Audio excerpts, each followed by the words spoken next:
시청자 여러분 안녕하십니까. 24시 클럽 이경락과 함께하는 4분기 시장 대응 전략 진행하도록 하겠습니다. 최근에 이제 경기 부양책 대선 노이즈보다는 대선 노이즈가 계속 발생하죠. 전일자에도 그랬고. 근데 이제 경기 부양책 기대감으로 시장이 잘 버티고 있어요. 나스닥 살짝 또 이제 돌아서는 그런 모습으로 마무리가 되었는데요. 굉장히 견고하다라는 생각이 들죠. 대선 노이즈를 이기는 경기 부양책, 그럴 가능성이 높다라고 계속 말씀을 드렸습니다. 나스닥도 이제 기술주 기반의 시장부터 먼저 보도록 하겠습니다. 국내 시장과 많은 부분 흡사한 구조를 가지고 있는 기술 산업이 많이 포진되어 있는 나스닥 같은 경우에도 계속 견고한 흐름을 보여주고 있고, 대만 가권도 차트가 굉장히 이쁘죠. 거의 고점 구간에서 박스권 고점 구간에서 이제 대한민국이랑 또 비슷하죠. 기술 산업이 많이 포진되어 있는 국가 지수기 때문에 견고한 흐름을 이어주고 있는 반면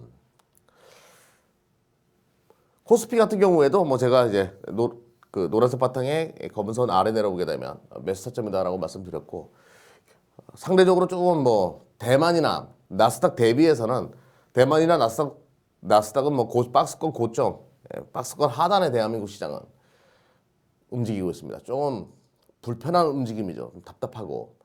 근데 코스피보다 더 답답한 흐름을 보여주고 있는 것이 바로 코스닥이에요. 계속 흘러내리거든요, 지금. 하루가 멀다 하고 계속 흘러내려가지고 많은 분들이 힘들어 하십니다. 경기 부양책에 대한 기대감으로 전 세계 시장이, 특히 기술주 진영은 차트 자체가 굉장히 이쁜 상황에서 대한민국 시장, 특히 이제 우리 개인 투자가들이 많은 부분 투자하고 있는 이 코스닥이 힘들어지는 이유는 다 아실 거예요. 대주주 요건화나 부담감이 있기 때문에 지금 이런 것이다. 개인들이 이제 코스닥을 많이 투자하는 시장이다 보니까 상대적으로 이제 코스피는 기관들과 외국인들이 많은 부분 시장에 포진되어 있는 시장이다 보니까 이 코스닥인 개인들로 인해 가지고 좀 매물 부담이 심하다, 이렇게 보는 것이 맞겠죠. 실제 사례로 이거 10월 22일 날 3분봉인데요. 10시 전후에 가지고 갑자기 흘러내려요. 3분봉. 이때가 10월 20일이 무슨 날이었냐면요. 기재부 국정감사가 있는 날이었습니다. 홍남기 기재부 장관님께서 그때 3억 이거 계속 고수하겠다, 집행하겠다라는 발언을 했어요.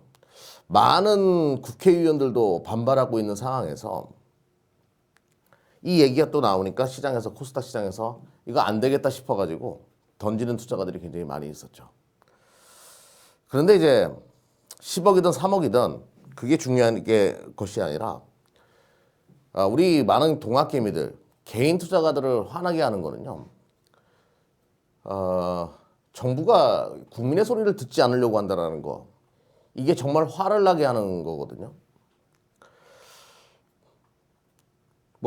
일단 홍남기 기재부 장관님께서 말씀하신 내용들, 또 우리를 화나게 하는 것들 좀 설명드려보도록 하죠.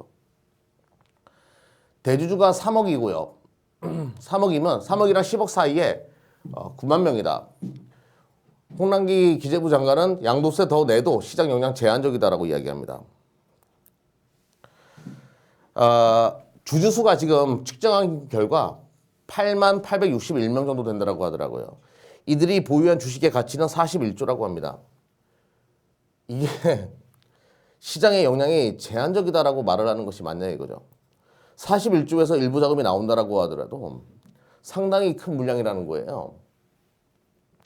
이것이 매물 폭탄으로 바뀔 수도 있어요. 시장이 불안하게 되면. 이것이 시장 영향 제한적이다라는 발상 자체에 대해서 우리가 화가 나는 겁니다. 아니, 그동안 영향이 없었다라고 이야기하는데 한번 보자고요. 영향이 있었는지 없었는지. 홍남기 장관님께서는 그동안 이것은 시장 영향을 주는 것이 제한적이었다라고 얘기했어요. 10억일 때, 15억일 때 제한적이었는지 한번 보도록 하겠습니다. 잠시 후에는. 아무튼 이렇게 판단하는 것 자체가 홍남기 기재부 장관님께서 주식을 정말 잘 아는 분이시면 우리가 또 이해를 할 수가 있는데 주식 투자 해본 적이 없다라고 하시더라고요. 주식 투자를 해본 적이 없기 때문에 이 주식 시장의 생리를 정말 이해를 잘 못하시는 거 아니냐 이런 의견들이 있는 거예요. 그러면 이제 과거 15억, 10억 시절 또 20억 시절에는 어떤 흐름이 보였는지 점진적으로 줄어들었으니까 대주주 기준이 20억에서 원래 25억이었죠. 20억, 15억, 20억으로 계속 줄어드는 상황에서 대한민국 주식시장 최근 3년 동안의 동향을 보도록 하겠습니다. 작년이에요. 12월 다 겪어보셨습니다. 이 잘 가던 주식시장이 이때 이제 골드만삭스에서 반도체 관련돼 가지고 굉장히 긍정적인 신호가 발생해 가지고 올라갈 수 있는 상황인데도 불구하고 코스닥 같은 경우에는 이런 흐름을 보여줬다는 얘기죠. 주가 계속 빠졌어요. 1월 돼야지만 이제 또 치고 나가는 거죠. 올해 들어와서 1월 들어와서 시장이 올라갔잖아요. 주가가 못 가는 가장 중요한 원인은 이거였어요. 그때 골드만삭스에서 어떤 보고서가 올라왔었냐면 10월 11월쯤에 10월 말쯤이었죠. 대한민국이 MSCI 이머징 마켓 쪽에서 가장 높은 레벨의 실적 성장치를 보여줄 것이다. 메모리 반도체의 성장성이 부각될 것이다라는 보고서가 나왔어요. 글로벌 외국인 투자자들 입장에서도 대한민국 시장이 굉장히 매력적으로 다가오는 구간에 또 이런 하락 장세를 보여주고 많은 개인 투자가들이 답답해하는 그런 흐름을 보여줬거든요. 근데 이것이 영향이 없었다라고 말을 하는 것이 맞냐 이거예요. 또 이렇게 생각하는 분들이 계십니다. 일부 전문가 따위가 이렇게 말씀하는 분들도 계실 텐데 제가 실제로 그렇게 말씀하시는 분들 보셨어요. 이게 상처로 남았는데 갑자기 이런 얘기를 왜 하지? 아무튼 정부가 하는 일은 옳기 때문에 일개 전문가 따위가 뭘 아냐 이렇게 말을 하시는 분들이 계실 텐데 주식시장에 개인 투자가들의 심리를 누가 가장 잘 알까요? 기재부가 잘할까요? 저희가 잘할까요? 주식 전문가들이 개인의 마음을 누구보다 잘 이해하는 사람이거든요. 이거는 대주주 양도세 때문에 발생한 문제가 맞습니다. 제발 좀 부인하려고 하지 않았으면 좋겠어요. 자, 2019년 4분기 이런 흐름을 보여줬고요. 2018년도 업황까지 안 좋고 미중 무역 분쟁까지도 안 좋게 되니까 어떻게 돼요? 폭락이 이루어지죠. 계속. 매번 겪었던 겁니다. 2017년은 좋았는데 이때는 금액 자체가 크게 컸죠. 대주주 양도세 이때 20억이었나 15억이었나 아무튼 2017년도 같은 경우에도 바이오 열풍으로 와 밀어붙이다가 마지막 11월 12월 달에는 이때도 쉬었어요. 바이오 광풍이 일어났음에도 불구하고 그 광풍을 식히는 역할은 뭐가 했는지 아세요? 대주주 양도세가 한 거예요. 이러니까 많은 사람들이 이야기를 하죠. 대한민국 주식 투자는 10개월밖에 없다라는 이야기가 나오는 거예요. 과거 뭐 10억 시절에도 주가가 이렇게 안 빠졌는데 3억이면 어떤 결과가 나올지 주식시장의 영향은 제한적이다라고 이야기하는데 실질적으로 이것이 어떤 영향을 줄지 대만 가까운 기억나십니까? 마이너스 30% 빠졌었어요. 1988년도 그때 대만이 많이 시장에 올라간 상황도 아니었죠. 근데 마이너스 30% 빠졌다고요. 양도세 대만이 정부가 추진함으로 인해 가지고 시장에 투매가 발생했고 이 정도 돼야지 우리가 실수했구나 이렇게 번복하실 거예요? 아니면 미리 번복하는 게 맞을까요?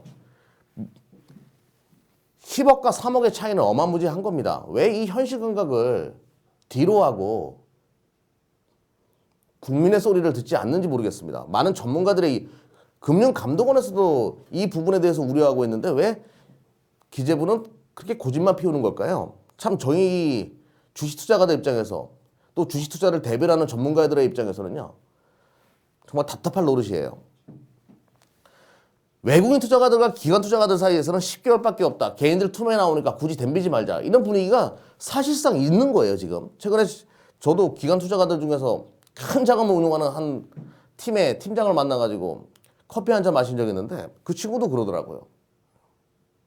개인들 매물 나오는 거 기다렸다가 들어가도 되지 않냐. 이렇게 판단하고 있는 거예요, 기관들도. 정부가 대한민국 국민의 GDP 수준을 경제 수준을 끌어올려줘야 되는데 이거는 끌어내리고 있으니까 말이 많아지는 겁니다. 좀 참조하셨으면 좋겠어요. 그리고 대주주 과세 기준 검토란을 보면서 제가 참 또 화가 나게 만들었던 건데요. 많은 개인 투자가들을 화나게 했던 것은요. 3억 원 기준에 대하고 3억 원에다가 가족합산 이야기가 많아지니까 본인들이 이걸 다 매길 수도 없을 거예요. 어차피 뭐 접으려고 했던 거 잘 됐다. 개인별 과세로 바꾸자 이렇게 말씀하셨어요. 본인들이 그 가족합산을 다 어떻게 하겠습니까? 그래요. 뭐 할 수 있으면 대단한 뭐 IT 강국인 거 맞겠고 개인별 과세로 바꾸자 이렇게 얘기했어요. 전혀 고맙지 않아요. 이거는 어쩔 수 없이 바꾼 것이다라고 저는 생각하거든요. 이 복잡해가지고 이거를 직계존속 다 어떻게 계산합니까? 자, 그리고 지분율 구조 있는 것을 이거를 폐지를 검토해 보겠다라고 얘기했어요. 지분율. 지분율로 대주주를 나누는 것을 폐지해 보겠다. 여기서 진짜 화가 나는 거죠. 왜 무엇이 화가 나냐면요. 그 정부는 OECD 얘기 자꾸 하잖아요. 기재부는 OECD. 그래서 또 OECD다 이렇게 얘기하는데 홍남기 기재부 장관님을 또 OECD라고 얘기하는데 OECD에서 좋을 것만 취하고 불리한 것을 얘기 안 하고 이게 무슨 정책의 일관성이 있는 겁니까? OECD 기준으로 얘기할게요. 그 좋아하는 OECD 기준으로. OECD 기준으로 모든 국가들은요. 기준율, 지분율 구조, 지분율을 가지고 대주주를 책정합니다. 지분율. 이거를 왜 폐지하는 거예요? 이거는 맞는 거죠. 보유 금액 기준으로 대주주를 책정하는 국가는 없다라는 거죠. 주요 국가 중에. 그 좋아하는 OECD 중에서 없다라는 거예요. 그러면 이거를 폐지하고 이거를 유지하는 것이 맞는데 우리가 뭐 세금을 다 감면해 주세요 이런 얘기가 아니잖아요. 올바른 정책을 해달라는 거잖아요. OECD 국가들은 다 지분율로 해요. 지분율. 1% 가지고 있고 3% 가지고 있고 그러면 대주주를 치부해서 양도소득세를 매깁니다. 인정한다고요. 왜 이거를 매기냐 이거죠. 저희는. 근데 이거를 폐지하겠다? 그 좋아하는 OECD 기준을 왜 안 따르시는 겁니까? 무슨 정책의 일관성이 하나도 없어요. OECD 국가는 또 OECD에서는 어떻고 OECD 평균은 어떻고 맨날 이렇게 얘기하시잖아요. 그럼 OECD 따라달라는 거예요. 우리가 뭐 잘못된 주장을 하는 거 아니지 않습니까? 기준을 세워달라는 거죠. 올바른 기준을. 그 좋아하는 OECD 기준으로. 지분율 구조로 바꿔주고 이거는 없애는 것이 맞다라는 거죠. 저는 10억도 이런 분들 계세요. 10억은 괜찮다. 이것도 잘못된 거예요. 잘못된 법은 바꿔야 되는 게 정상 아니겠습니까? 잘못된 세법은 지분율로 다시 정상화시켜달라는 이야기예요. 지분율로 바꾸는 것이 맞습니다. 10억이든 15억이든 20억이든 30억이든 보유 금액 가지고 하지 말자는 얘기죠. 이것이 정당한 세법이고요. 또 지금 우리를 또 화나게 하는 것은 바로 이거예요. 금융세제 선진화 방향이라고 해가지고 6월 25일 날 거래세 조금씩 빼주시고 뭐 엄청나게 양보하시는 것처럼 말씀하셨죠. 양독 차익 5천만 원 이상은 과세 매기겠다 이렇게 하셨어요. 그러면 여기 양도세를 매기면 대주주 양도세나 뭐 다른 그 세금은 걷지 않는 것이 맞는 거죠. 왜? 이거는 이중과세가 돼버리니까 삼중과세죠. 그러니까 이중과세라고 이야기할게요. 양도세 부분이 있어가지고는.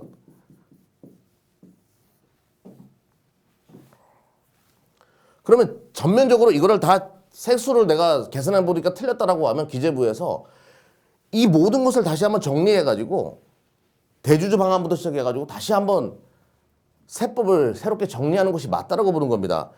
그러면 너무 많이 잡았어. 그러면 정리를 해달라고 정리를. 우리가 뭐 큰 거 바라는 거 아니지 않습니까? 이중과세는 하지 말자라는 거죠. 새롭게 다시 한번 로드맵을 짜가지고 국회와 논의해가지고 모든 것을 뜯어 고쳐야 된다라고 보는 거죠. 이게 올바른 세법이다라고 생각하는 겁니다. 세금을 덜 낸다? 이경락이가 주식투자해서 그러냐? 전 주식투자 안 합니다.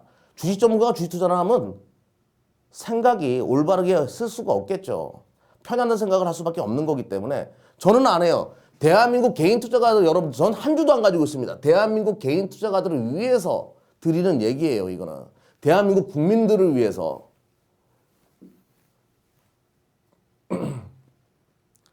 올바르게 적립이 되게 좀 도와달라 이렇게 말씀드릴게요.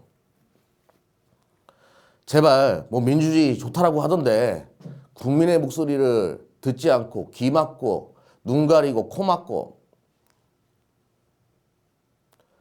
좀 독불장군식으로 하지 않고 국민의 소리들을 좀 대한민국 개인 투자가들 부동산 정책도 막아놨고 부동산 뭐 잡겠다면서요. 그러면 주식시장으로 자금이 들어올 수 있게끔 해주셔야 되는 거 아니겠습니까? 근데 이것도 막으면 대한민국은 저금리 시대예요. 대한민국의 국민들은 어떻게 부를 축적하란 말입니까?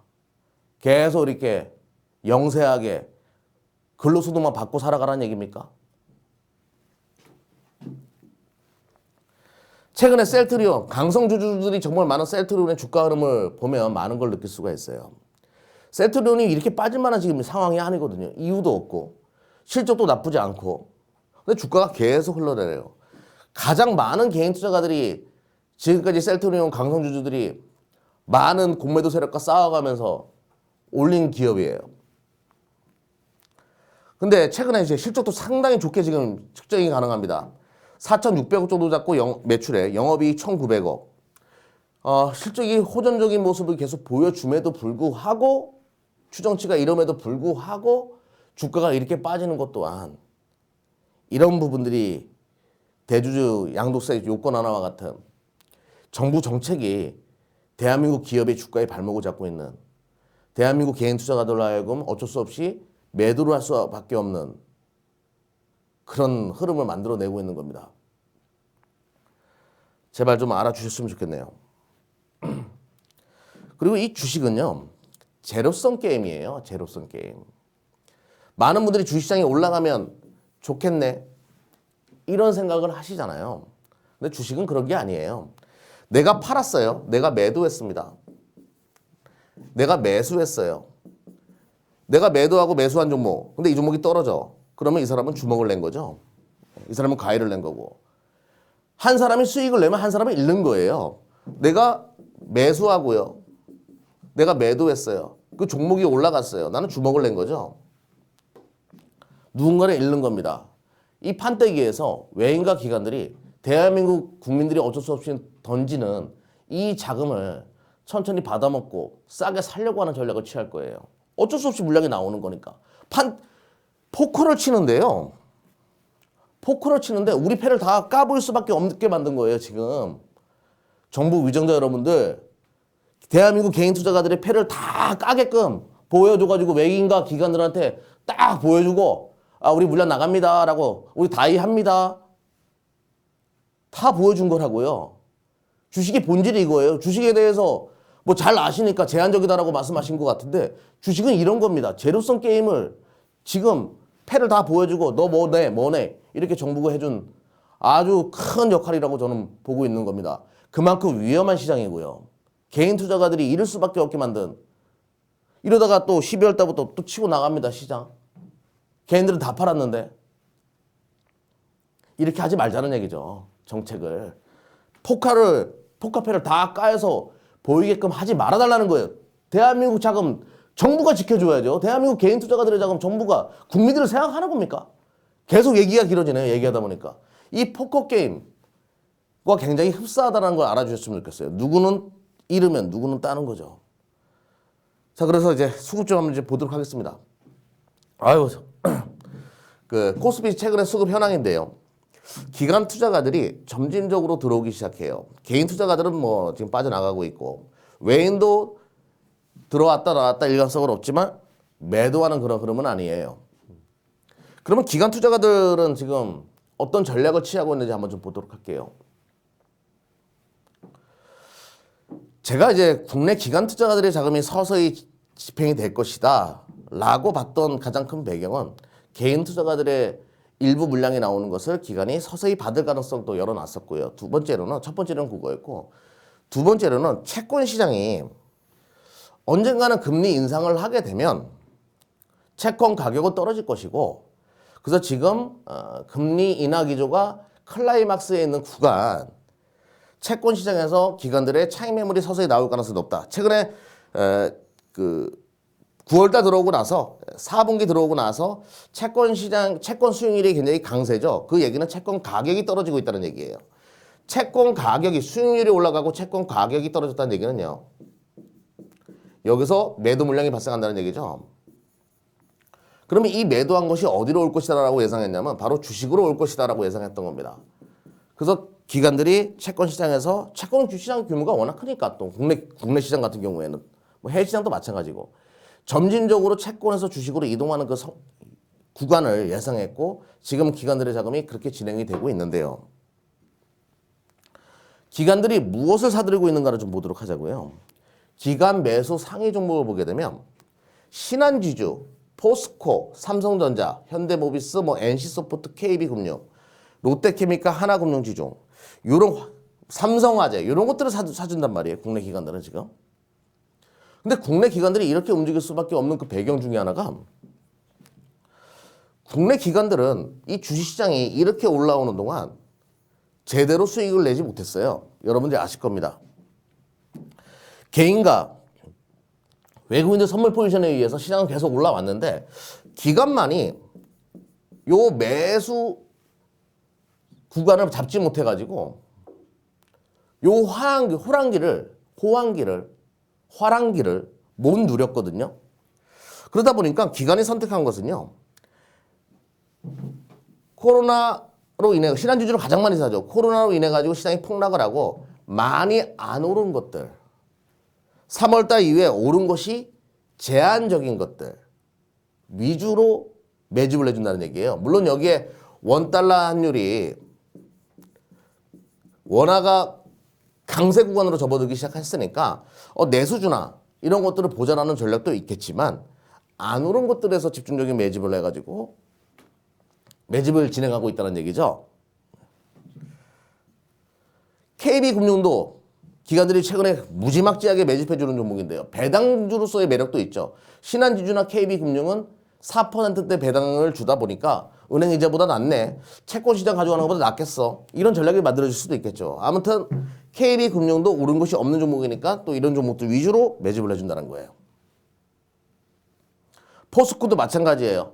최근에 BDI 지수가 살아나고 차관서 가격이 오른다는 그런 분석도 있고 워낙 강세에 수혜주기도 하고 하지만 안 오른 것들에서 답을 찾으려고 한다는 얘기예요. 근데 기관들이 제가 이제 의구심이 드는 게 KB금융의 한 예를 들어볼게요. 4조 4천억 싸다라는 생각을 드는 영업이익 기준으로 4조 돈대를 계속 찍어내고 안정적인 산업이니까. 근데 이런 것들이 주도주가 되기에는 굉장히 어렵다는 거죠. 사실상. 주도주라고 하면 실적 성장 기대치가 있고요. 실적 성장치가 같이 붙어주는 것이 주도주가 될 수 있거든요. 그럼 기관들은 여기 구간에서 어떤 주도주로 잡겠다 이런 전략보다는 그동안 참여를 못해가지고 시장에 참여를 못해가지고 제대로 수익을 못 된 상황에서 워밍업 차원에서의 움직임 정도로 시작이라고 저는 봅니다. 기관 매수의 시작이라고 보거든요. 많이 안 오는 거라서 일단은 짧은 모듈이 장세라도 좀 먹고서 본격적으로 주도주 장세로 넘어가겠다. 주도주로 판세를 바꾸겠다라는 전략인 것으로 파악이 돼요. 아마 이게 빠르면 다음 주 정도에 점진적으로 주도주 쪽도 다가오는 주도주 쪽으로 매집을 바꿀 가능성도 있습니다. 미리 말씀을 드릴게요. 아무튼 이런 전략. 그러니까 모듈이 정상적인 용어가 아닌데 짧은 전략, 짧은 전략 정도로 큰 프레임이 아니라 짧은 전략 정도로 여기서 진행을 하고 본격적으로 주도주 쪽으로 자금을 집행하는 그런 전략을 취할 것으로 예상합니다. 포스코도 마찬가지죠. 과거 대비해서 실적이 많이 안 좋은 건 사실이에요. 코로나 난리통에. 근데 실적 올해 3분기 때 4천억 정도 예상한다. 4,700억 영업이. 점진적으로 회복된다라는 좀 전제를 깔고서 턴 어라운드 쪽으로 포커스를 둔 것으로 파악이 돼요. 그러니까 이런 것들은 짧은 전략이 될 가능성이 높겠죠. 참조하시면 되겠습니다. 근데 외국인들은 조금 달라요. 외국인들은 판때기를 워낙 크게 보잖아요. 기관들은 지금 내가 들어와서 유입되기 시작했으니까 채권에서 빠져나와서 주식시장으로 유입되기 시작했으니까 짧게 잽식으로 들어가는데 이 외국인들은 그냥 스트레이트잖아요. 원래 큰 판 보고 덤비는 투자가들이어서 판때기를 보게 되면 삼성전자, LG와 두산퓨얼스, 현대글로비스, 삼성SDA, 셀트리온, 네이버 이런 것들을 집중적으로 사주는데 외국인 매수 상위를 보게 되면 그냥 기존 주도주들 업종 대표주들 많이 오르든 안 올랐던 뭐 코로나로 인해 가지고 많이 올랐던 안 올랐던 이런 거 계산하지 않고 차기 주도주 후보군들을 그냥 다이렉트로 사주는 듯한 그런 느낌이 굉장히 강하다라는 거죠. 삼성전자 3월 대비해가지고 많이 뭐 올랐죠. 다른 것들 대비해서는 뭐 제한적이다라고 할 수 있겠지만 많이 오른 종목들 그냥 다이렉트로 지르고 있는 그런 상황이다. 삼성전자. LG화학도 3월달 대비해가지고 3배 가까이 올라왔음에도 불구하고 여전히 계속 매수해주고 있다. 매수 2등이죠. 삼성전자 다음으로. 이런 흐름을 보여준다는 얘기예요. 그냥 주도주를 준비하는 거죠. 삼성 SDI도 계속 사주고 있고 그냥 주도주 장세 계속 예상하고 있는 거예요. 외국인들은 기존 주도주에서 여전히 실적 추정치랑 성장 기대치가 있다? 그러면 계속 매집해주는 역시 그 자금이 많다라는 느낌을 좀 많이 받죠. 삼성 SDI 실적 추정치를 본다라고 하더라도 그 기관들은 뭐 턴어라운드 종목을 공략하고 외국인들은 계속 성장하는 기업은 사들인다. 이런 전략이 성장세가 있는 것들을 계속 사준다. 이런 전략을 취하는 것 또한 느낄 수 있는 부분이 뭐냐면 1분기 때 540억이었어요. 영업이익. 그 삼성 SDI. 2분기 때 1,000억이었습니다. 1,000억대. 3분기 때 2,000억대. 그리고 지금 증권사 추정치로 4분기 나오는 것이 3,000억대예요. 분기당 거의 뭐 더블씩 성장하고 그런 성장하고 있는 상황이죠. 내년이 되게 되면 영업이익 1조 원대도 1년치 기준으로 바라봤을 때 1조 원대도 볼 수 있다는 분석들도 있어요. 1조 원대. 그러면 올해 대비해서 2배 가까이 성장하는 거예요. 영업이익 기준으로. 지금을 보는 것이 아니라 내년까지 바라보고 매집하는 것들. 그러면 삼성 SDI 같은 것들이 주도주가 될 가능성이 높다라는 거죠. 주도주기 때문에 계속 사들이는 거죠. 판때기 크게 보기 때문에. 사실상 대기업 중에서 영업이익 기준, 매출액 기준도 그렇고 2배 이상 성장할 수 있는 산업은 많지가 않아요. 근데 2차전지 쪽은 확실하게 그렇게 바라본다. 라는 것이죠. 우리 이스타시클럽도 마찬가지고. 자, 그러면 결과론적으로 기관들은 최근에 매집을 내주는 것이 아주 간단합니다. 누워 있었던 내가 놓쳤던 것도 말고 새롭게 진입한다는 생각으로 누워 있었던 것들을 선택하고 여전히 외국인들은 주도주 장세를 준비하고 있고 개인만 팔고 나가고 있는 상황이다. 이렇게 보시면 되죠. 자, 기관의 본격적인 시장 합류를 준비하셔야 됩니다. 그러면 기관들은 언제까지 이렇게 할까요? 짧은 전략은 오래 가지 않습니다. 본격적으로 기관도 합류하기 시작할 거예요. 외인과 개인이 함께 하던 시장에 합류하기 시작해가지고 주도주 장세를 준비하려고 할 거예요. 분명히 그렇게 될 겁니다. 채권 시장에서 더 많은 자금들이 주식시장으로 들어오기 시작할 겁니다. 빠르면 다음 주라고 얘기 들었죠. 자, 그러면 이제 이들이 선택하려고 할 거, 외인과 기관들이 이제 본격적으로 본 게임을 진행하려고 할 거예요. 또 기관 투자가들 입장에서는 최근에 주식시장이 많이 기존 주도주들이 많이 내려와 있으니까 지금을 매수의 적기로 보기 시작할 겁니다. 본격적으로 분할 매수 진행하다가 시장의 주도 세력으로 부상이 될 가능성이 높다고 보는데요. 주도주라고 하면 많은 개인 투자가 여러분들이 많이 하는 실수가 성장 기대감만 있는 것들을 많이 선택하거든요. 성장 기대감만 있으면 이거는 테마주예요. 테마주. 이런 걸 좋아하지 않아요. 주도주는. 성장 기대감에 뭐가 붙어야 되냐면요. 월등한 실적 증가세가 있어야 돼요. 월등한 실적 증가세. 매 분기마다 계속 실적이 증가하고 올해 대비해서 내년에 영업이익과 매출액이 2배 이상 증가할 수 있는 거. 이런 것들을 주도주라고 해요. 이런 것들에 아주 강한 매기가 들어올 거예요. 요거를 잡아야 되는데요. 첫 번째 섹터로는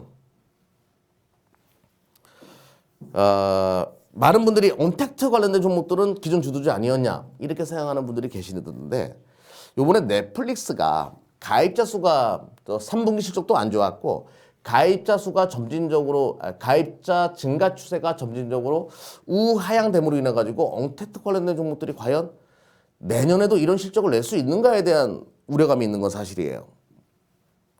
넷플릭스 보게 되면 주가를 보게 되면 최근에 미시장 좋은데도 불구하고 안정적인데도 불구하고 주가가 흘러내리지요. 이제 언택트 관련된 종목들은 어느 정도 오지 않았냐라는 분위기가 있는 거죠. 언택트 관련된 종목들은. 아마존 이것도 점진적으로 주가가 내려오고 있어요. 온라인 전자상거래. 언택트 관련된 종목들에서 좀 차익 실현에 대한 움직임이 좀 발생하는데 근데 제가 하나 여쭤볼게요. 그래서 지금 시장은 어차피 언택트에서 컨택트로 시장 분위기가 바뀌었어요. 경기 민감주로 좀 시장 판세가 바뀌고 있는데 기존의 BBIG 중에서 바이오, 배터리, 인터넷, 게임, 대한민국 시장을 주도했던 거 여기서 바이오, 배터리, 인터넷, 게임 중에서 코로나로 인해 가지고 반사이익이 아니라 컨택트 관련된 섹터가 딱 하나 있어요. 오히려 피해 섹터였는데 주가가 많이 올라간 거. 배터리죠. 배터리는요. 코로나 난리통에도 불구하고 언택트 시대에도 불구하고 주가가 올라온 거예요. 그러면 컨택트 시대가 만들어지게 되면 주가는 더 빠르게 올라갈 가능성이 없다는 얘기죠. 얘가 결과론적으로 주도주라는 거예요. 이해가 되셨습니까? 이해가 되셨어요? 이해가? 다 바이오는 그 백신과 치료제 기대감으로 올라온 부분이 크고 인터넷 관련된 좀 카카오나 네이버 이런 언택트 관련된 종목들은 시대가 언택트 시대로 변화하고 있고 거기에 대한 수혜로 또 올랐고 게임은 집에 있으니까 게임만 한다. 게임 유저가 증가하고 있다. 이런 논리로 올라온 거잖아요. 실제로 실적도 받쳐줬고. 근데 배터리는 실적도 받쳐주면서 언택트가 아니라 컨택트 관련된 종목이잖아요. 차니까. 밖에 나가야 되는 거잖아요. 요게 난리통에도 불구하고 올라간 거기 때문에 컨택트 시대가 오게 되면 최대 수혜주가 맞다는 얘기죠. 그런 배경으로 제가 이제 테슬라 주봉을 한번 보도록 할게요. 컨택트 관련된 종목인데도 불구하고 이렇게 8배 올랐어요. 곱하기 8배.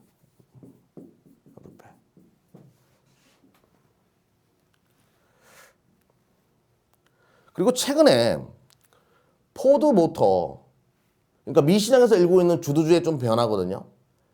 포드 모터, 기존의 내연기관 차량 만드는 회사잖아요. 포드. 주가 흐름 보십시오. 굉장히 강한 흐름을 보여주고 있습니다. 컨택트인데도 컨택트 관련된 종목이기 때문에 치고 나가는 거죠. GM도 컨택트 관련된 종목이기 때문에 지금 치고 나가고 있는 모습이에요. 근데 이들의 주가 모멘텀은 뭐냐면요. 바로 이거예요. 이들이 테슬라처럼 미국 시장에 있는 기업들이잖아요. 차세대 미래차를 준비하고 있기 때문에 포드 자율주행차 2년 뒤에 선보인다. 이런 얘기 나와요. 근데 뭐 여러분들이 할 수 있겠어 정도 수준이 아니라 그 M&A 그러니까 미국에 있는 기업이잖아요. 포드가 미 자율주행 기술 개발 스타트업 아그로 AI와 개발 중인 4세대 자율주행차다. 앞서 포드는 폭스바겐과 함께 올해 초 아르고 AI 지분을 80%를 취득했다. 뭐 이런 얘기가 나옵니다. 점진적으로 미래차를 준비하고 있는 거죠. 테슬라만 영위하던 이 산업에 뛰어들고 있다는 얘기예요. 이런 것들이 지금 주가 모멘텀이 되고 있는 거예요. GM도 자율주행 얘기도 좀 나왔고 최근에 픽업 트럭 전기차 허머 EV 공개한다. 전기차에 2조 5천억 투자한다. 이런 얘기가 나왔습니다. 2조 5천억. 이게 이제 허머가 EV로 나가는 거. 기름 때문에 못 사는 거잖아요. 차가 이쁘고 나 사고 싶어도 튼튼하고 사고 싶어도 뭐 한 1m마다 150 뿌리고 다니는 거다 이런 것 때문에 못 사는 건데 전기차로 바꾸게 되니까 뭐 500km 정도 간다라고 하더라고요. 한번 충전해가지고 그 이상이었나 아무튼 이런 움직임들이 만들어진다는 얘기예요. 그러니까 시장에서 GM과 포드가 미래차까지 이제 뛰어드는구나 이런 기대감이 만들어지고 또 컨택트 시대 관련된 종목이기도 하니까 치고 나가는 그런 흐름들을 보여준다는 겁니다. 그리고 그 언택트 시대에도 불구하고 테슬라 실적 지금 보게 되면요. 놀랍죠. 87억 달러인 거예요. 87억 달러. 87억 달러. 우리나라 돈으로 10조 원의 매출을 보여줬어요. 2분기 때는 60억 달러였는데 3분기 또 월등히 증가하는 모습. 영업이익도요.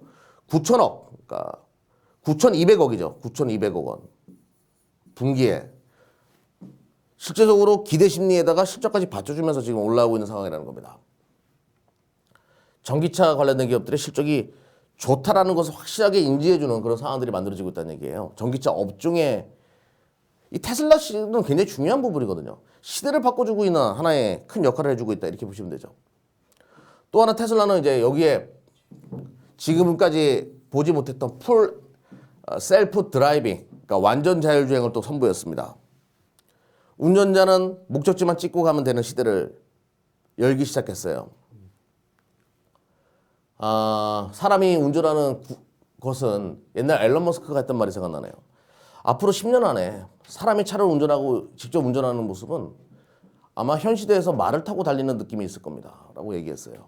그 인터뷰 내용이 생각나는데 아무튼 지금 이런 우리가 꿈꿔왔던 이런 현실들을 테슬라가 앞당기고 있고 또 그 뒤쫓아가는 기존의 내연기관 차량들의 움직임, 포드와 GM. 포드와 GM이 왜 그렇게 내연기관 고집할 수도 있잖아요. 왜 그렇게 변화하는 걸까요? 안 되는 거 알고 있기 때문이에요.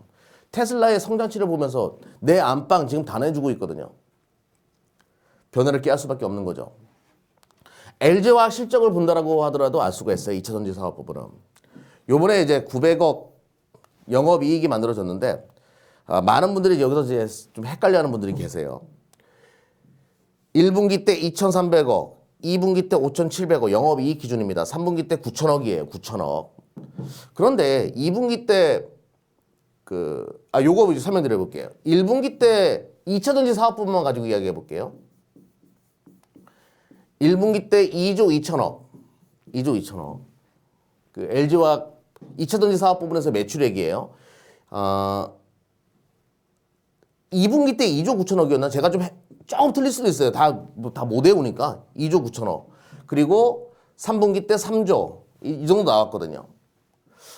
지금 이렇게만 계산하더라고 하더라도 뭐 6조, 8조 정도 되겠네요. 8조 정도 되는데요. 내년도 요번에 컨퍼런스 콜에서 내년도 매출액을 18조로 잡더라고요. 18조. 엄청난 매출의 성장세를 내년에 예상해 볼 수 있겠죠. 예상해 볼 수 있겠고 또 하나 좀 깊이 있게 들어가 볼게요. 3분기 때 실적이 굉장히 중요했던 부분이 뭐냐면 저희가 8월 달까지 입수한 그 LG화학의 2차전지 사업부 영업이익은요. 1,500억 정도로 예상했었어요. 1,500에서 1,600억 사이. 요 정도로 예상했었습니다. 2분기 때 1,550억이었거든요. 그럼 이거랑 비슷한 수준이었잖아요. 그래서 3분기 2차전지 사업 부분이 좀 정체된다. 근데 그 배경은 뭐였냐면 2분기 때는 ESS 쪽이 620억 원이 붙었습니다. 소형 전지랑 자동차 전지 플러스 ESS 쪽이 620억이 대규모 수주가 있어가지고 붙어가지고 어닝 서프라이즈가 발생했는데 3분기에는 ESS가 붙지 않는다라는 이야기가 있어가지고 요 정도로 보수적으로 잡고 있었는데 1,688억인가 나왔죠. 1,688억인가 나왔습니다. 생각보다 좋게 나온 거죠. 그만큼 자동차 쪽에서의 성장세가 9월 달에 상당히 높았다라는 걸 알 수 있어요. 9월 달에. 그러면 9월 달에 무슨 일이 있었냐? 중국의 테슬라 모델 3가 유럽 쪽으로 수출되기 시작했거든요. 여기서 9월 달 실적이 많은 부분 쫓아오는 그런 상황이 만들어진 것으로 파악이 됩니다. 참조하실 필요가 있겠죠. 또 하나 이제 많은 분들이 배터리데이가 이거 대한민국 언론이 만든 하나의 그 참 슬픈 우픈 형식? 우픈 상황이다. 우습지만 또 슬프기도 한 상황이다. 이렇게 보시면 되겠죠. 이렇게 표현하는 것이 맞나요? 아무튼 LG화학이 테슬라가 배터리데이를 만들어내가지고 테슬라가 내재화할 경우에는 LG화학이 피해를 볼 가능성이 높다라고 보는데 저는 그렇게 보지 않았거든요. 테슬라가 다른 내연기관 업체들이 못하는 것을 만들어내가지고 전기차 시장의 개화를 만들어내는 거기 때문에 저는 중장기적으로 이거는 긍정적이라고 봤어요. 근데 이번에 이제 기사가 만들어졌죠. LG와 그 테슬라가 배터리데이 때 보였던 4068 배터리인가? 다른 것들은 배터리가 요만하다라고 하면 테슬라가 이따마시만 배터리를 만들겠다. 이따만한 배터리를 만들겠다고 얘기했잖아요. 이러면 출력이 더 좋아진다. 요거를 LG화학이 만든다는 얘기가 있죠. 테슬라가 지금 뭐 제조 시절도 없고 아무것도 없는 상황에서 이렇게 언론 플레이를 할 수 없을 겁니다. 분명히 LG화학과의 협의가 있었기 때문에 그랬을 가능성이 높다라고 보는 거죠. 4680 배터리네요. 4680 배터리.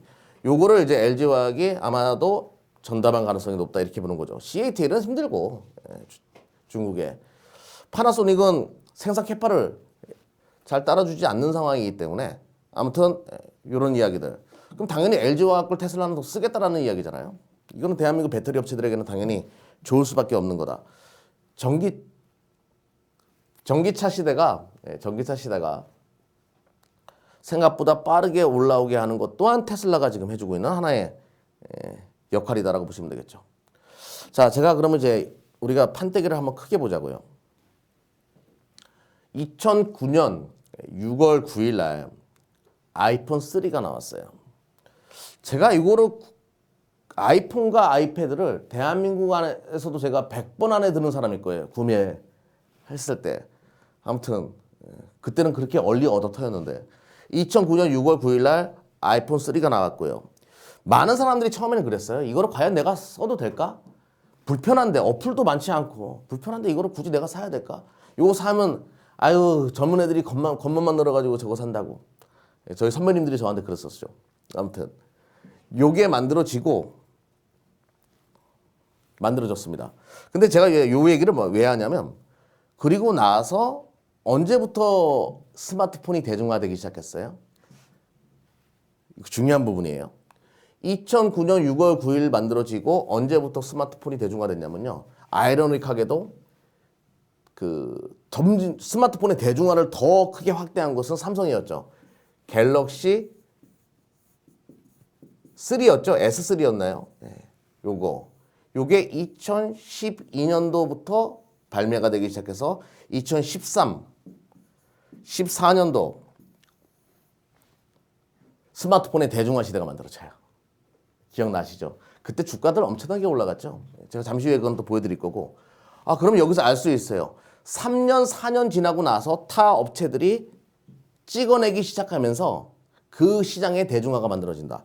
처음에 단일 사업자가 시장에 그 혁명을 만들어냅니다.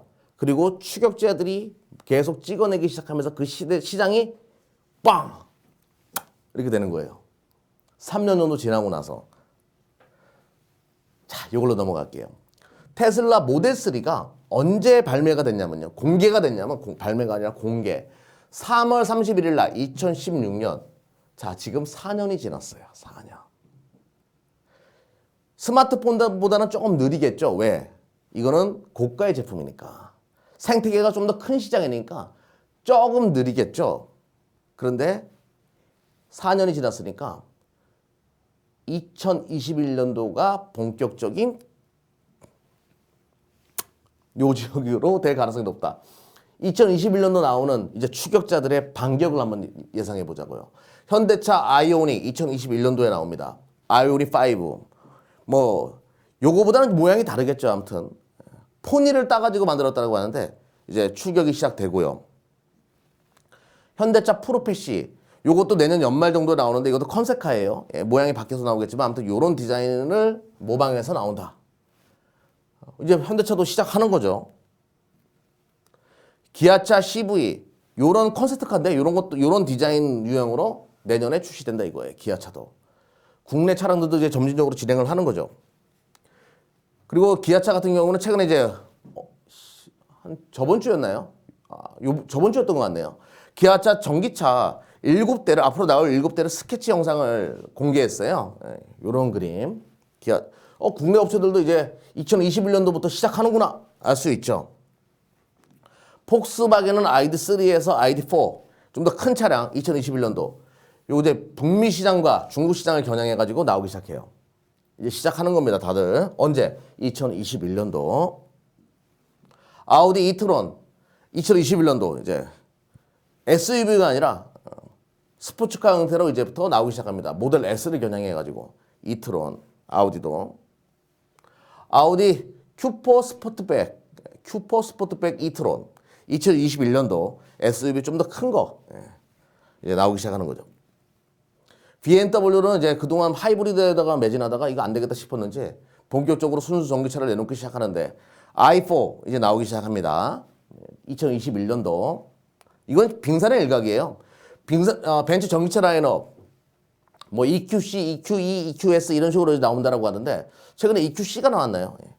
이제 본격적으로 벤츠도 시작해요. 여기에 이제 볼보도 있고 엄청납니다. 많은 기업들이 이 시장에 뛰어든다는 거예요. 포드는 이제 나왔어요 이미. 포드 머스탱 마이인데 포드는 픽업 트럭이 나와야죠. 그건 2022년도 정도 잡고 있기 때문에 일단은 출사표는 던져놓은 상황이다. 이렇게 보시면 되죠. 그리고 GM 허머 EV. 너무 좋지 않아요? 이쁘지 않나요? 아무튼 요것도 이제 본격적으로 산을 막 가재처럼 오르더구만요. 바퀴가 이게 올라갔다 내렸다 이렇게 하면서 영상 봤는데 정말 장난 아니더라고요. 이런 것들이 이제 본격적으로 나오기 시작한다는 거죠. 성장 기대감과 월등한 실적 증가세가 있는 섹터를 골라야 되는데 여기에 단언컨대 첫 번째는요. 2차 전지는 무조건 포함이다라고 말씀을 드릴게요. 혁명에 올라타라. 예. 혁명에 올라타야지만 큰 돈을 만질 수 있어요, 여러분들. 이게 무슨 얘기인지 한번 설명드려 볼게요. 나스닥이 월봉상 우리 이스타시 클럽에서 이제 요 ADX 검은 선이 60P를 넘어가는 과열, 이건 초과열 구간이거든요. 월봉상. 나스닥이 이렇게 올라갔던 경우는요. 10년에 한 번 있을까 말까인데 2000년도 때 한 번 그랬어요. 2000년. 이때 이렇게 올라갔습니다. 월봉상. 무엇 때문에 올라갔죠? 나스닥 기술주 산업인데. 그렇죠. 인터넷 혁명, 닷컴 열풍. 물론 뭐 여기에 Y2K 뭐 우려감으로 인해 가지고 이제 인터넷 보고 막 확대되었던 부분들. 막 여러 가지 사항이 다 붙어 가지고 인터넷 혁명이 발생했죠. 우리가 지금도 타자기가 아니라 컴퓨터로 업무를 할 수 있는 거, 우편이 아니라 메일로 업무를 할 수 있는 것 또한 이 인터넷 혁명이 가지고 온 한 기류죠. 접속이라는 영화도 기억나실 겁니다. 그래, 혁명과 관련된 기업들은 엄청나게 올라갔죠. 이때 마이크로소프트 2달러에서 50달러까지 올라가죠. 또 나스닥이 과열 구간이 됐던 것이 두 번 있었어요. 2018년도 때. 이때는 원래 2014년도에도 시작돼가지고 계속 올라간 거죠. 나스닥 과열 구간. 뭐 때문에 진행됐냐? 스마트폰 혁명 때문에. 이때 과열의 주역이 당연히 스마트폰을 세계 최초로 만든 애플. 2015년도 한번 월봉입니다. 과열 구간 맞이했고 좀 쉬다가 2018년도 또 한번 과열 구간 만들고 또 폭발적으로 움직이죠. 혁명의 주인공에 있는 것들은 이런 식으로 올라가는 거예요. 이게. 주가 10배요? 10배도 장난합니까? 이렇게 올라가는 거죠. 구글도 마찬가지예요. 지금 뭐 구글 유튜브 여러분들 다 사용하시고 또 저기 구글을 통해 가지고 많은 정보 서칭하지 않습니까? 2014년도 스마트폰 때문에 인터넷이 스마트폰으로 가능하네. 유튜브 보고 이런 것들. 2018년도 과열구간을 두 번을 맞이하게 되죠. 혁명의 가운데에 있는 종목들이 시장을 주도한다는 거예요. 근데 지금 혁명의 가운데 월봉상 60포인트 이상에 온 종목이 나스닥에서 딱 한 종목이 있어요. 테슬라요. 월봉상 60포인트 이상에 온 종목은 실수는 있어도 그 추세가 꺾이지가 않아요.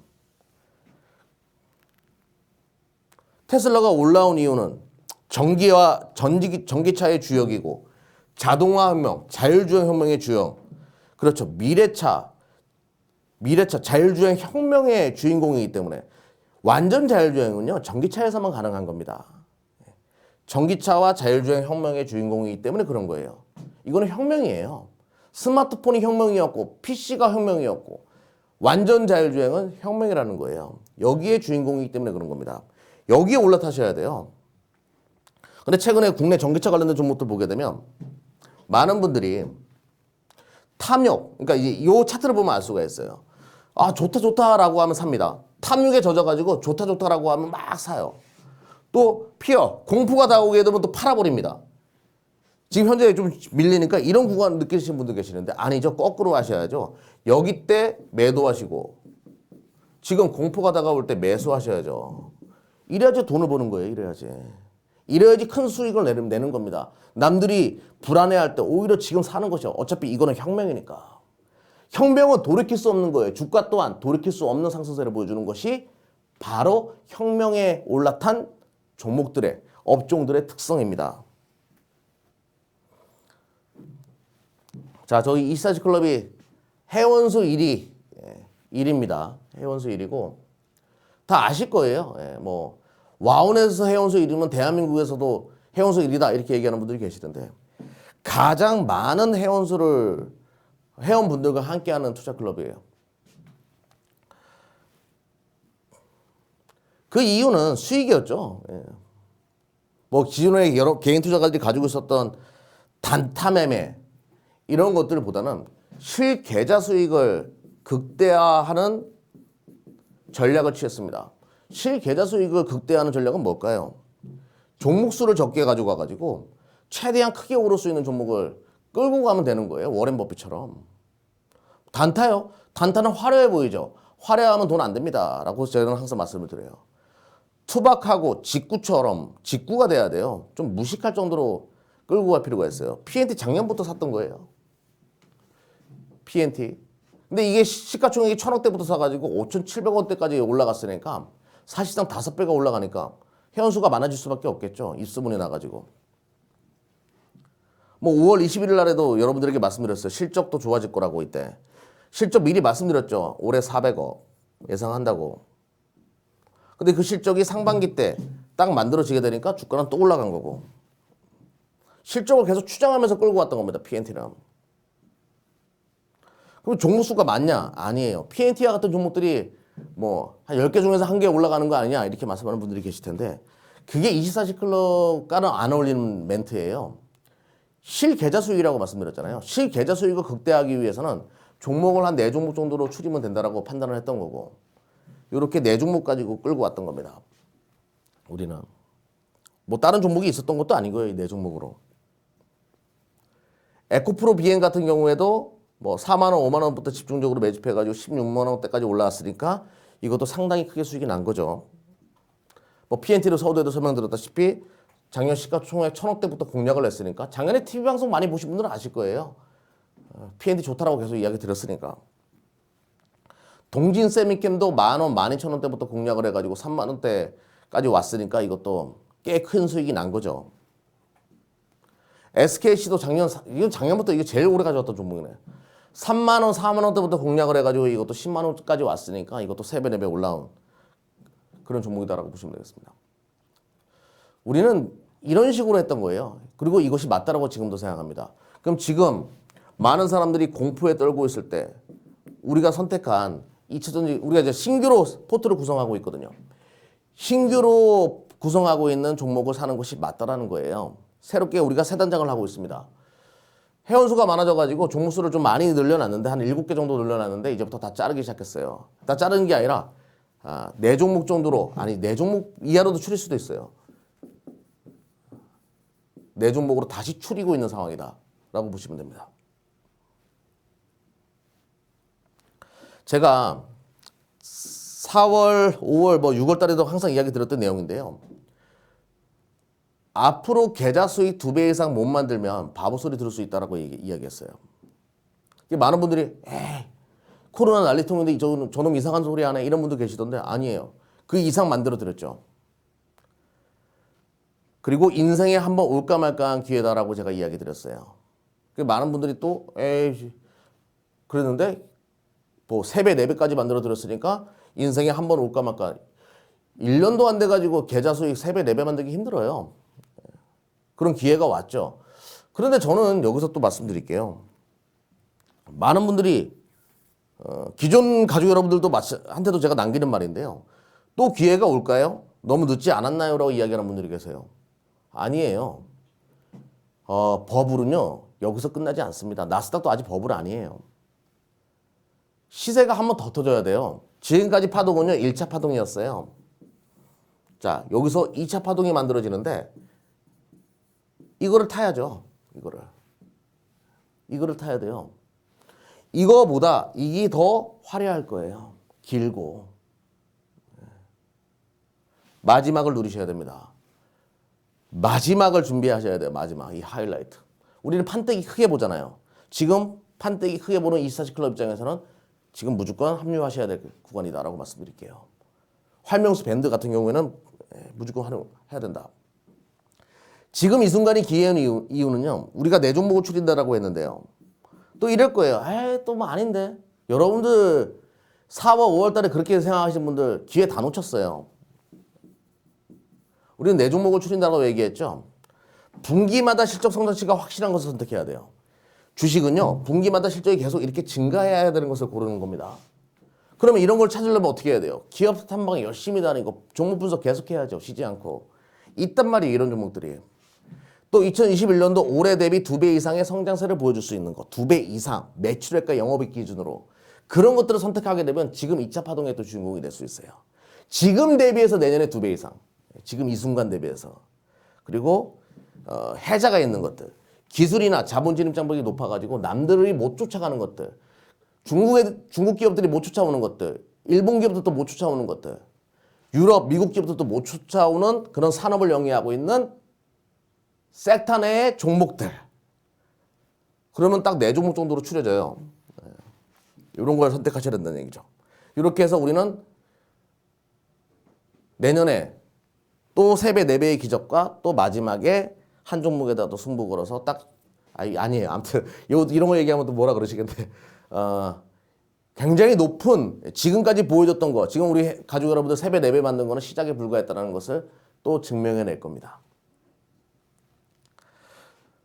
자, 왜 24시 클럽이 최고인가? 와우는 회원수 1위라서, 뭐 상반기 베스트 파트너, 3분기 베스트 파트너 1위라서 그런 거 아니에요. 가장 중요한 부분. 놀라운 회원 수익률. 이거 저희가 작성한 게 아닙니다. 와우넷에서 한국경제 측에서 만들어진 페이지 내용이에요. 놀라운 회원 수익률. 이미 검증받은 회원 수익률을 보여줬다는 거예요. 이게 가장 중요한 부분이고요. 활명수 밴드는요. 오전 1시간, 오후 1시간 방송해요. 그리고 활명수 차트도 무료로 드리고요. 뭐 다 무료로 드립니다. 교육도 무료로 진행해요. 교육도 무료로 진행합니다. 뭐 저기 검색기도 만들어 드려요. 검색기도 만들어 드리고 다 무료예요, 저희는. 뭐 다른 거 교육하지 않아요. 오히려 수익으로만 승부 보는 거기 때문에 나머지 것들은 뭐 변방입니다. 우리는 올리 수익으로만 승부를 보는 직구 촌사람들이잖아요. 촌사람들이라서 그렇습니다. 각독의 문자 서비스는 단기 상품인데 이거는 짧게 설명드릴게요. 단기로 문자 드려가지고 매수매도하는 그런 상품이다라고 보시면 되겠습니다. 매일 오전 1시간, 오후 1시간, 오전 1시간 문자가 나가는데요. 그 문자만 나가는 거예요. 잠깐만요. 왜 안 들어가냐? 한 종목 나갑니다. 한 종목. 오전 한 종목. 매일 하나만 나가요. 매일 하나. 지금 확률이 조금 떨어졌어요. 90%대인데요. 10종목 중에서 9종목 수익이 나요. 이게. 한 종목만 나갑니다. 이건 문자로만 나가는 거예요. 이거는. 단기. 근데 지금 단기보다는 중장기가 더 매력적이라 가지고 활명수 밴드를 권해드립니다. 지금 적기이기 때문에, 가입 적기이기 때문에. 자, 활명수 밴드와 같은 대박 중장기 포트를 구축하는 거. 자신 있다라고 말씀드렸죠. 내년 2차 파동 시작도 안 했다. 피어, 그러니까 공포감이 있을 때 포트를 구성하시면 되겠고요. 또 급등 단기, 요거는 이제 각독의 문자 서비스라고 말씀드렸습니다. 요거는 방송과 또 매수 문자 다 보내드리는 거예요. 포트 구축하는 거예요. 이거는 이렇게 설명드리도록 할게요. 주식시장이 최근에 많이 험난해가지고 많은 분들이 괴로워하시던데 이럴 때일수록 내가 매수해야 될 종목이 없는가를 판단하셔야 돼요. 그게 올바른 투자입니다. 모두가 두려워할 때 집중적으로 종목을 키워나가는 다른 시각이 필요한 구간이거든요. 남들보다 조금 더 한 발 더 앞서가지고 똑똑하게 시장을 바라보시면 답이 나온다라고 말씀드리겠습니다. 지금까지 24시 클럽 이경락이었습니다. 감사합니다.